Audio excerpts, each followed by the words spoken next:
as we all know, it's an exciting year this year. You know, there's lots of things that are going on behind the scenes at the moment to get ourselves prepared for the Rugby World Cup. So again, you know, I'm just thankful to the community and the people here in Samoa to embrace, I suppose, what we're trying to do here to make the 2019 Rugby World Cup successful, and the development of the game here in Manu, Samoa.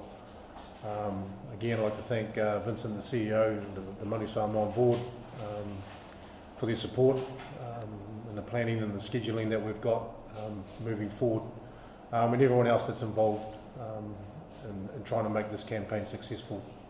Again, as you've seen, you've got the schedule in front of you.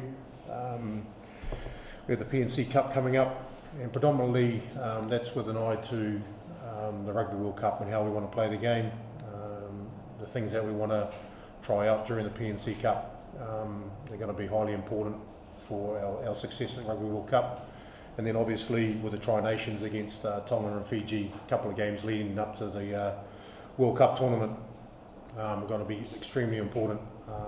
Again, so there's a lot of planning going on behind the scenes, and for myself, extremely excited with this opportunity, and again, moving forward, looking to Rugby World Cup and how we're going to be performing there. So really look forward to it. Again, you know, we've got a good management team in place. You know, players are working hard in their teams that they're involved in at the moment. So it's exciting. Really boarding up to the first game against Russia on the 24th of September. You know, kicking off our campaign, you know, with a good win there, and to start our journey, the Rugby World Cup, on the right note. But again, for myself, the schedule is an intriguing one. It's one that we're going to use to make sure that we're best ready for Rugby World Cup. So exciting times here. With the selection of the Manu Samoa team, it's ongoing. There's about 70 odd players that are on our watch list at the moment. You know, everyone has an opportunity to put their hand up through the European Cup, through Super Rugby, even the players in Japan. So we're casting our eyes wide and far. Again, we will select the best 31 players that we feel that will do the job at Rugby World Cup. So again, hence the reason why there's massive amount of players that we've put on a list that we'll be monitoring through our assistant coaches.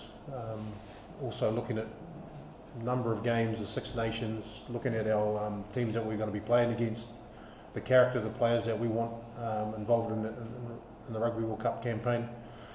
And again, it'll be a juggle between how many players that'll be taking the field in Rugby World Cup, as opposed to what sort of team that we take to the PNC. Predominantly, we'd like to have most of the players named in the Rugby World Cup squad that'll be playing in the PNC, so that we can, one, get some good conditioning into them, as a lot of the teams will have finished around June, July, and there's a big break right up until Rugby World Cup, so conditioning is going to be important for this group to be able to play the game that we want to play and compete at the next level. Just to give you a bit of background, you know, we're playing against a team in Ireland. They have the ball and play 10 minutes more than what we have. So again, there's 10 minutes more fitness, decision making that we're going to need in our game before getting to Rugby World Cup. So again, going back to the schedule, that's a really important part of making sure that our players are mentally and physically capable of playing the way that we need to play. I'm not going to say compete because, you know, that's the reason why we're there. So again, if you can ask me who are the players that are involved in the Rugby World Cup who I've got on my list at the moment, to be perfectly honest, it's wide open. There's scope right up until September, end of August, to be able to name our Rugby World Cup team, but the idea is to have that named earlier than normal. So you'll see a team that comes to PNC, hopefully predominantly will be the players that take the field at Rugby World Cup. O le taimile nei le tūlanga o iai e sifuru lima ia le pūlenga man Samoa e whapea ona tutongi mai le World Rugby mo le World Cup le e tō sifuru matasi tamata alo ai sifuru lima le pūlenga o taina umala lea o tutongi umala vai le World Cup e Japan Rugby 2019 A o tulanga tamta alo e tautas a tulanga la le Pacific Nations Cup po le PNC le tau te malanga atu nei ai ia e se fulu ia le pulenga ia e tosu tasi foi tamta alo pe o le se senga o pulenga i fai ona ia o mea la e tonu me foi la rugby. I think the main thing is just the opportunity that's going to be, and the selection of the players, and the wide group of people that are going to be involved in this campaign. Again, it's an opportunity for us to be putting ourselves back on the map in terms of World Rugby. So again, the excitement for me is to be able to sit down with a panel and select the 31 players that we believe. Again, and it'll be the excitement is also about telling them that they've made the team for Rugby World Cup. Again, we've had various meetings with different people to make sure that we're aligned in what we're doing and our planning's in the right way that we want it to be. And the excitement for me is to see the smile on the faces of the people that I'm working with at the moment and how excited they are to do everything and add as much value as we possibly can for the success of this team at Rugby World Cup. So that's what sort of gets us out of bed every morning. For me to do what I personally best that I possibly can, again for this union and for the people of Samoa, because it's been long awaited, and that's what gets me up in the morning. Not only just because of the way my kids and that are and getting me out of bed, but this is what drives me. I have a passion to do well for this country, and again, not only just to have results on the field, but to watch our players grow and my management team grow as a team, and what we can do on and off the field to make sure that at the end of it that we're successful, and we're just successful as people growing together. Who are these 7 odd players you mentioned? To be perfectly honest with you, if I sat down here and said here's a squad of 31 that's going to Rugby World Cup right now, I couldn't give you that. But what I can tell you is that we've got a majority of players on a list that we're going through every week. We're getting footage of every single game. Myself and the co-coaches are doing everything we possibly can to make sure that we're really happy with the team that we're going to select. What I can tell you is the team that went to the Northern Hemisphere tour last year, there'll be a lot more personnel that come into this team for PNC and Rugby World Cup. We're looking for quality players that can play at the next level. First and foremost, they've got to have good character. We all know that they can play the game, and they're talented footballers. But who's passionate about playing for this country? Because these are the things that we can't coach as coaches. We can't coach that passion. We can't coach hunger. We can give them all the technical ability. We can make them fitter. But again, it's those little things that we're looking at as well. Who wants to die for the jersey? Because one thing that we want in this Manu Samoa team is to put a little bit of fear back in the jersey. That people fear us when we go out on the field. And I think, if you speak to a lot of people, we've lost that a little bit. So again, it's finding a good balance between that. It's got to be finding a good balance between experienced players, some youth, guys that want to be there, because that's going to be half our problem.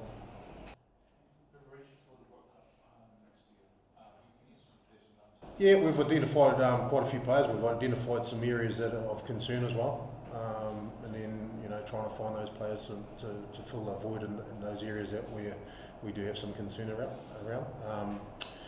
But again, the preparation for Rugby World Cup, we're satisfied that during the PNC, and we made this pretty clear to the board that we're looking more on what we're doing on a day-to-day basis, and other than results in the PNC, because again, it's building up. That we're going to use that as a vehicle to build to Rugby World Cup, and one, like I've said before, is to get them to a condition where they can play at that level. They can play the type of game that we want to play, and for 80 minutes, not just for 20 or 30, but for 80 minutes of football, and we don't die in games. So again, the build up to those games, the PNC, you'll see a lot more conditioning going into our players. There won't be too much ball handling, as to say. There'll be a lot of skill, mental skill and leadership development going in there in that area as well, because we've identified from the Northern Hemisphere tour those are the areas that will give us more concern going into Rugby World Cup. So I'm pretty satisfied.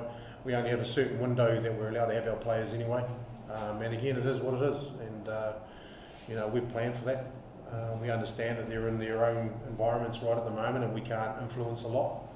But again, come July, coming into June, when we can get hold of them, that's when we know that we can get that influence into them and get what we want out of them. And again, you know, the players will be on standby that if you don't turn up in a certain condition, you know, there'll be some certain things around the way that we want them to arrive, not just physically but mentally as well. And again, the big key for us as a management group is, because we're going to be together so long, you know, 3.5 to 4 months, you know, how do we motivate and stimulate them if we're going to be living with each other for so long? So again, those are, I wouldn't say the challenges, but again, it's the exciting thing about getting a group of men together with our management group and how we live together and grow together. I don't want to single out any player, but Tusi BC. Yeah, look, I mean, I've had this question before about Tusi, and again, the development of the players that are coming through in that team position. We want to build competition, we want to develop these players, and I mean, I think just looking at them over the Northern Hemisphere tour, and I've had a fair bit to do with them, growing up through club rugby and things like that, you know, look, I don't think he gets the credit that he deserves in terms of his professional outlook and his attitude towards the game. I mean, he's probably the most professional guy that we have in that Manu Samoa squad, barring age, to be able to get his body in the condition that he was. You know, one day he's going to make an outstanding coach. He knows the game inside and out, his game awareness in the games. But you know, it's about those guys that come into an environment like that. And we need to have those players learning off players like himself. You know, so I'm pretty sure that he'll be fit and available. Again, we're in constant contact with these players. You know what we expect from them. You know, and again, he's aware of that. He's aware that there's competition that's going to be coming his way. And again, no one by right has a number on their jersey ready to go to Rugby World Cup as we talk about right now. You know, they've got to earn the right to make this team. Because again, you know, we've got an opportunity here to get this right. And if we don't get it right, then you know we don't want to be sitting down and you know where we have been. Again, we need to be putting this country back on map where it should be. About the welfare of the players, a lot of complaints lately about Yeah, look, I think for us, you know, again, we can't influence when they're with their own group, but you know, we're going to be doing a lot of work around the leadership and the mental side of the game when they come into our environment. You know, Lenny Solomona, probably quite a few might know who he is going to be doing some work with us around those sort of issues to make sure that our player welfare that's where it should be, that our players can make good decisions on field, that everyone's adding value into a team environment. And again, that we're actually, you know, trusting each other and we're building great relationships with everyone. So we identified the player welfare side of things as a massive part, because if we can't get that area right, it doesn't matter, you know, how good you are, if you won't be able to produce that on the field. You know, so again, you know, family life, you know, partners, marriage, everything's, you know, we take all that into account, because if the home life is not got a good balance, you'll find it hard to balance on field. So again, that period when we come together where we can influence or help them, you know, develop as players off the field, you know, we see that with more growth than what we're going to have on the field. And once we get all that right, hopefully in Rugby World Cup you'll see the benefits of the work that we've been putting into these players, and not just the players, the management. You know, we don't tend to think that we know everything. You know, we're vulnerable ourselves as coaches, as managers, and physios and trainers. You know, we're all here on the same journey, so we'll go through the same leadership process as what the players will. We'll do all the same sort of mental skills as what the players will. Because for myself, if I'm going to lead this organisation to success at Rugby World Cup, I need to drive and make sure that you know, our players are doing exactly what, you know, that I'm doing. With local initiatives like the Super 9, how much has it contributed to the development of the local players there? Yeah, look, I think the Super 9 series is going to be outstanding. So, just to give you a little bit of background, so I'm going to be involved with the Samoa A team.